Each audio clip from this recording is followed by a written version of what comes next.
Hi, this is Karen at Snickerdoodle Designs. Today we're going to take a look at how to create realistic text on our scrapbook pages. It starts with fonts. Fonts are fun, but they also convey information simply by their design. So while it's important that we make a really good font choice, if we don't integrate our text well into our layouts, our results could be less than satisfactory. So let's take a look at what I mean by that.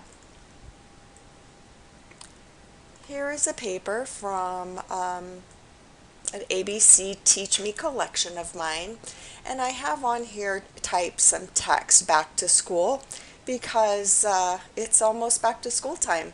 So actually, let me scoot this over just a little bit more so I can grab that. There we go. What I did was I just grabbed a color from this light gray chalk on my paper to type the text. And I typed back to school, and you can see it looks real solid. This is a nicely textured paper, looks like chalkboard, but this text on here is solid and just doesn't really look very good. So we're going to fix that in a really easy way. I'm going to bring it up so you can see it. What we need to do is come over to our layers panel and come down here and click on the FX button, or alternatively we can just double click on the layer to bring up our layer style panel. We want to make sure that blending options is checked here so that we have the general blending options in this main panel here. We don't want to change anything, just leave it at the default setting. This is going to say blend if gray and leave it right there. We're going to look at this underlying layer slider down here.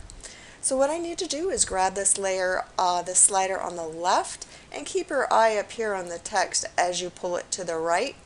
And you want to just keep on pulling it until your text just almost disappears. When it does, release your mouse.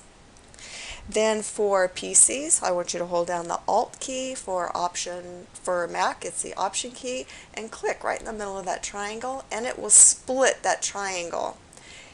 Keep holding down your Alt key. I'm holding an Alt because I'm on a PC, and then grab the left part of that triangle, and again, keeping your eye on your text, drag that left part of the triangle back to the left until you get the look that you like. You can go all the way back if you want.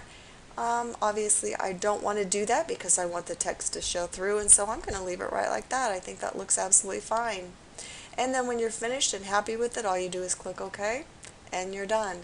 And now that text has taken on that texture look, and it looks a lot better than it did before, just sitting, floating on top of that paper.